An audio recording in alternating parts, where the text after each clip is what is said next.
Without stepping out of your door, you can know who you are. Without looking out of your window, you can know the ways of heaven. This song was very popular among me and my friends when the Beatles brought all those wonderful instruments to rock and roll. But they were actually quoting the Upanishads, ancient Indian wisdom.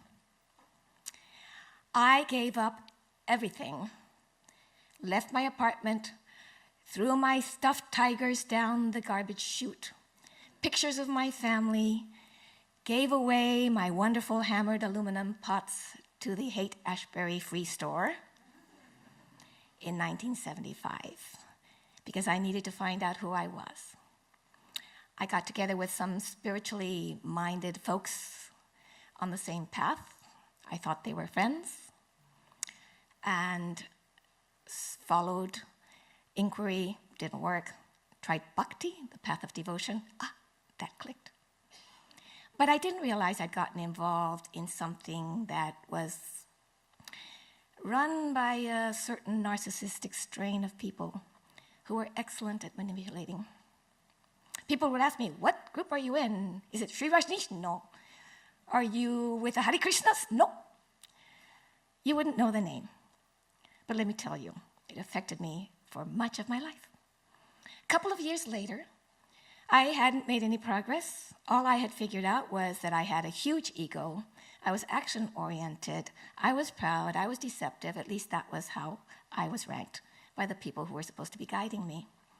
Not knowing what to do, in desperation, before going back to my previous life, I took a flight to India.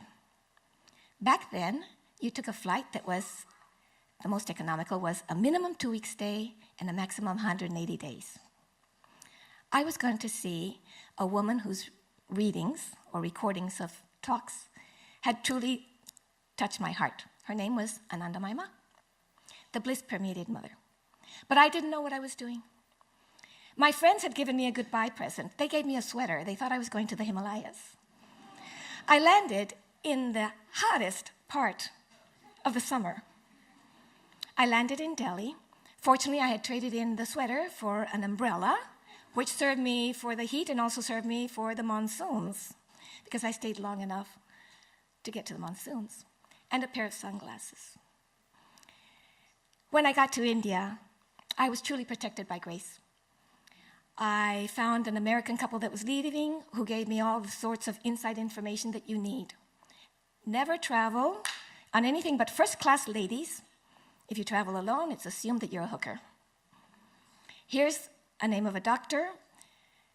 Watch out for the long rabies shot needles.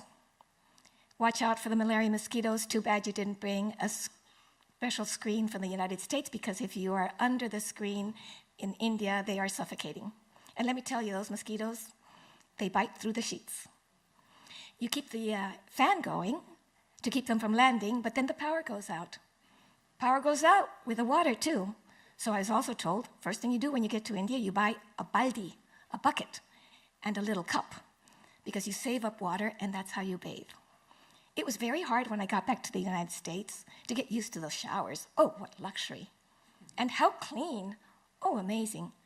I'd even been told to bring cashews. Why cashews? Cashews come from India. ¿Qué pasa? No, they export their finest cashews. Anyway, I landed in India, and before long, first I had to find Anandamayi Ma. I thought she was like the Pope. Well, let me tell you, if you're asking for the bliss-permeated mother in India, you're going to be asked, which one? But I ultimately located her. She was in a mountain town called Kankal.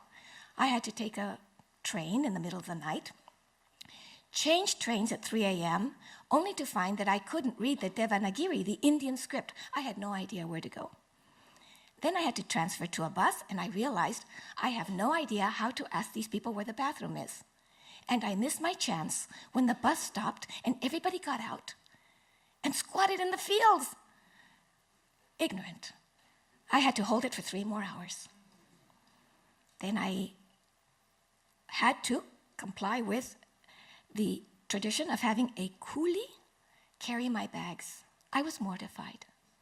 And told, do not pay more than so many rupees, because then you will spoil them. These are people who carry bags for so long that as they age, they are stooped and walk stooped for the rest of their lives.